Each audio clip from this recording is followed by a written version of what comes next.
In an industry stuffed with marketing bullshit, empty promises, and shiny suited liars, one woman's had enough. She knows what it's like to have the wrong clients, no money, and no time for fun. But she also knows how to fix it. And on the Business for Superheroes show, she promises to tell the down and dirty truth about business, sales, and running away with the circus. Here's your host, Vicky Fraser. Hi, Misty. Thank you very much for coming on the show. How are you doing? You're very welcome. I'm very good, thank you. Very good. Good. This week I am interviewing Misty because in not 72 days, we are holding the next Breaking Bread Mastermind in San Diego, California, which is very exciting.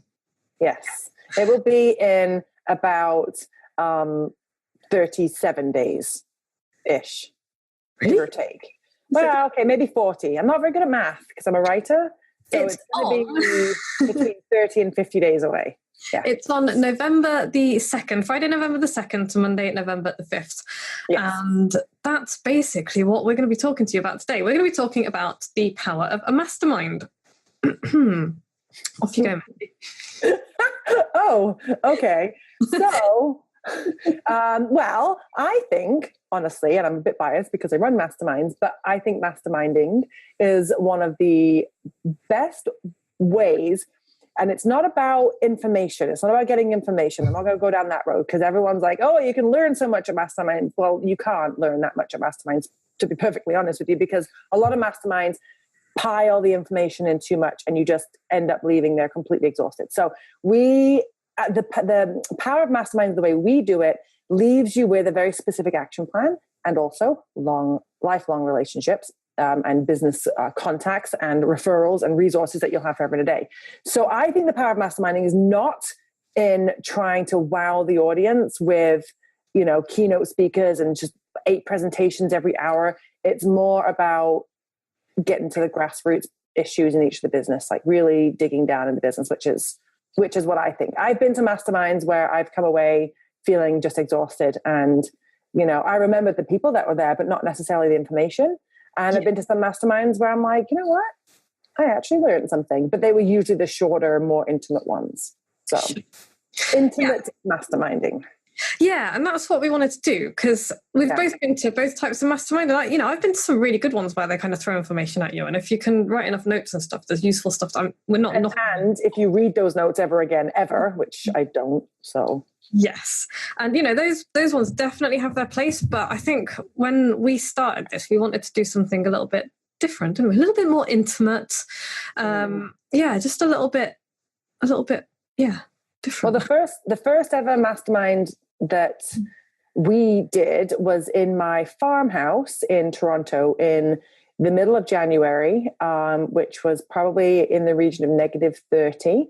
And the team building event was ice skating on the pond that had formed outside my front door. So we really started this off just saying, fuck it, I just want to do this thing and let's see what happens. And then we've managed to grow it from there. So, and it's getting a little bit more, it's gaining momentum as they say. But for the listeners, I think the biggest problem, or maybe one of the biggest stopping blocks or obstacles for people, is ponying up the money, right? Like everyone's like, you got to go to these masterminds, you got to travel, you got to do all this shit. But a lot of times people are like, yeah, that's great, but I don't have any fucking money. So how am I going to travel all around when I've got no money to do this? And they do say, well, you go to these masterminds, you're going to make more money after the mastermind than you will before, which is true. But if you don't have the money to get there, then you're it's a catch-22, right? Yeah. So that was one of the big things that I wanted to do, was help people, but not at this, high cost, high ticket, value, high ticket cost mastermind. I didn't want to do any of that. Right. So we just decided to make it available to everybody. That doesn't mean the teaching shit or there's no value, but I want to make it accessible for everyone because I know that everyone's going to do really well after. Yeah. Right? I think that's one of the differences. Yeah. We don't want people to have to shell out like $5,000. No. Plus travel expenses and stuff, because there are those masterminds out there, and if you put into them what you put in, if you put in a lot of work to them, then you will get really good value out of them. But we wanted to do something that was much more accessible to people who, like you say, who don't have that kind of money lying around. Yeah. I think sometimes you pay that kind of money. I mean, I know I certainly have in the past, to have certain status and certain connections and have access to, like the Dan Kennedys of the world, right? Yeah. But you don't get anyone looking at your business individually in those, right? Because there's just too many people. So on the other end of the spectrum, it's okay. Well, we probably won't have Dan Kennedy at our Breaking Bread Mastermind, but your business will be ripped apart and put back together again by people who have been in the business over a decade. And that's really valuable. So there's a place for the high value or the high ticket masterminds with the Dan Kennedys of the world. And then there's a place for this. And even our own breadheads tell us that this was worth more to them than paying 10 times more and going to Vegas and having their mastermind at the Aria or whatever. Right? Yeah. So, yeah. And the other thing that people have said about it is that it is like, it's just the atmosphere was just really lovely. And, you've got Berto and Joe who have developed this lifelong bromance, which is just the best thing in the world. They're the pit crew. That's our pit crew. They're our partners, and that's the pit crew. Yeah. Yeah. So if you've ever seen RuPaul's Drag Race and you've seen RuPaul's pit crew, that's Berto and Joe, and they do wander around in the tiny pants. I'm saying that in a kind of, maybe that will prophecy and maybe that will happen. Maybe they will walk around in tiny pants. Be very, very inappropriate. It's going to be perfect. Yes. But so I just kind of wanted to take people through what happened.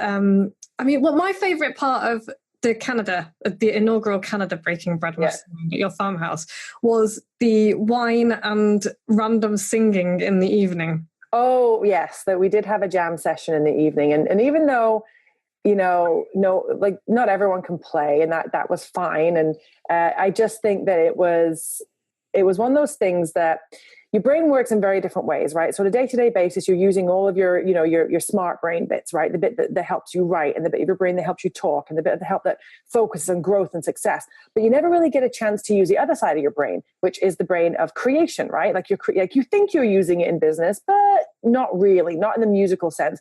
And music has the ability to spark a lot more creativity than anything else, I believe, right? So if we can get people in a musical situation, or even playing, right, which you played, and we got the drum out, the cajon drum, that creates so much more productivity, because it just sparks different angles of your brain, right? Different areas of brain. I think music's very important, personally, and not just a concert, but like intimate musical setting. What we did like an open mic. It was just a bunch of people sitting around and drinking wine and joining in songs that we knew or didn't know and kind of making stuff up. And the other thing I really like about music is that writing should be like music. Good writing should have a rhythm to it, and it should have that kind of that beat and that poetry behind it. And so if you listen to music and you make music, then it can help you with your actual copywriting as well. Obviously, we're both copywriters, so there's a big. I think one of the biggest things that I teach people, especially in bullet point writing, sales bullet points, is the rhythm of a bullet point. And it sounds really weird, but if you don't have that rhythm, it sounds really stilted. And then the reader or your potential lead just doesn't get it. It's nothing that you've written, like it's not the words, or, it's not the things that you've written, it's the rhythm that you put out there. That just kind of it doesn't flow, and the reader will kind of lose their way you've got to kind of, sing them all the way to the bank. Yeah. Nice. Sing them all the way to the bank. All the way to the bank. Well, I mean, look at Dr. Seuss. He was very rich, and and he did a lot of singing and rhyming. So I think it's a good thing. He did, yeah. Mm-hmm. Green eggs and ham, and I was never a Dr. Seuss child. Joe was. I know. Popular in England is over here. Well, no, Joe's family were massively into Dr. Seuss, and he always had a Cat in the Hat T-shirt. So I've now got a load of books because his sister sent me a load of books, and I was like, oh, you need to read Dr. Seuss. And honestly, if you want to become a better writer, this is no kidding, read Dr. Seuss. One of the first podcasts I did, no, it wasn't a podcast. It was a teaching session in a copywriting group back in the day. And I read I think I read Green Eggs and Ham. You did, I remember. Remember that? And I read Green Eggs and Ham, and no one really got it. No one was at that point, no one really understood what I was trying to get across. And I kept saying, you need a rhythm, just like Green Eggs and Ham. It doesn't have to sound like it. But then like a few weeks later, one of the greats, I forget who it was now, also reiterated this rhythm and rhyming, or not really rhyming, this rhythm and this cadence. And then everyone, all of a sudden was like, oh yeah, you have to have cadence when you write things. I'm like, yeah, I know. Yeah. You all thought I had two fucking heads, but I didn't. I was very clever and you just didn't get it yet. So yes, there has to be a cadence to it. So that's very important. And yeah, like doing things like, you know, pushing yourself into a bit of an open mic situation and maybe playing the cajon drum or whatever it is will give you that natural instinct to have that cadence when you write or create lyrics or whatever it is that you want to do. We all are musical, whether we think we are or not. It's just, you have to be given the setting to pull it out of you. Yeah. A safe space, if you like, to be able to sit down and make a little bit of a fool of yourself. Yeah, I think that a lot of people are super scared of making a fool of themselves. I know I was. And Birdo, Pit Crew Birdo, he does open mic sessions all the time. And first time he ever did it, his knees were shaking. And the first time I ever did it, I got really drunk and just sang, and I probably did it all wrong because I can't really remember. But I did it, and now it's done. And now I feel very brave, and I can do it again. And so it's all about breaking down fears and barriers. It is. And that's one of the things that we will do with you, dear listener, if you come to Breaking Bread San Diego. We won't necessarily put you in front of a room full of people and make you sing. Don't panic about that. But yeah, there is going to be a certain amount of breaking down of barriers and getting you to do stuff that you might not be entirely comfortable with. And I think a lot of it comes from, between Vicky and I, we come from a very good place, and that's very different than a lot of people that I know in the industry. Now, the industry is a bit of a shit show, and there's not too many genuine folk left. But Vicky and I got together in our relationship. Make of that what you will. We got together because, or I think we just were a bit more kindred spirits in the fact that we really do want to make a difference with these people, right? Like we do really want to make a difference. That's why we're not going to charge $1 million for you to come and spend a weekend, you know, getting your business analyzed and your next plan sorted out. We're not going to, you know, go to the fucking fanciest of restaurants and, you know, like it's just about getting together. And this is a very different experience than I think most people are aware that it's going to be. But once they've been and done, they'll be like, oh yeah, that was really good. So I think it's very different. And I think people need to, I think a lot of the original breadheads were a little bit, you know, nervous about what they're getting themselves into. But once they'd been, they couldn't believe. I mean, just read the testimonials on the website and you'll see it's just been amazing. Yeah. It was really cool having, like you say, there's not going to be fancy restaurants or anything like that, but what there will be is kind of cooking home cooked meals and just sitting down and drinking wine or whatever you want to drink. And, you know, it's not compulsory, and just eating together. And there's a lot of power because the ideas that came out of the meals that we had were at least as good, if not better, than the ones that, you know, came out of the hot seats and the group discussions in the actual work time. Yeah, I think because, you know, the way the masterminds run is that we have teaching sessions and we also have hot seats, and the hot seats are individual and everyone gets, and it's not like, you know, in my mastermind, it's a 12-minute hot seat. It's nothing like that. It's not like Fast and Furious here. The hot seats are well thought out. They're intricate and they last, you know, at least a half an hour, 45 minutes. So we get to have a look at your business from the inside out. So, and a lot of that hot seat can be very overwhelming to take in all that information. But as you digest it, when you have your dinner and you're digesting your dinner, you're digesting your hot seat, it all kind of starts to make sense. And then other people chime in because you're sitting next to someone who had their hot seat, and then you start to talk about your hot seats and they offer information that you maybe forgot about or didn't get, or they help the information click, and then you will do the same with them. And it's not like you're forced to do any of this. It's just the natural flow of a conversation when you put a bunch of very clever people around a table and you know, have dinner and wine and whatever it is, right? And I think that's one of the aspects that many masterminds are missing. You do your thing and then you leave to your hotel room and then that's it. There's none of this cohesive bonding or anything like that, which is why we only invite 8 people at a time, right? Yeah. So, and as of today, we're probably down to about 4 spots left. Yeah. So. Yeah, we accidentally oversold the UK one, but actually it worked out worked out fine. But we thought, yeah, that's an absolute maximum. Yeah, maximum. Yeah, but yeah, I mean, we totally encourage people to record their own hot seats. But the other thing that people don't realize is you will get at least as much out of other people's hot seats as you will out of your own. And that's what all of the breadheads said last time, was like, oh my God, listening to other people's hot seats. And I got all of these ideas that I wouldn't have got if I was just focusing on my business, because you look at other industries outside of what you're doing, and there's all of these different ideas and different opportunities. And so that'll all come out of it as well.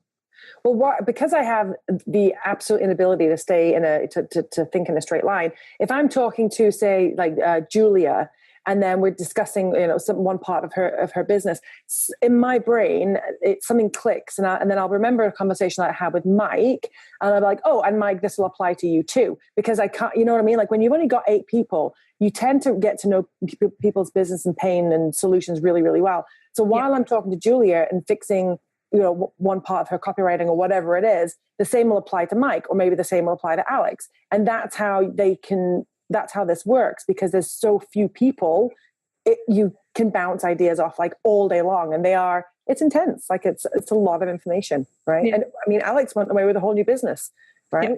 So that's the power. So did Catherine. Yeah, exactly. Right. So they've done, I mean, they do amazing things, right? Just given that opportunity.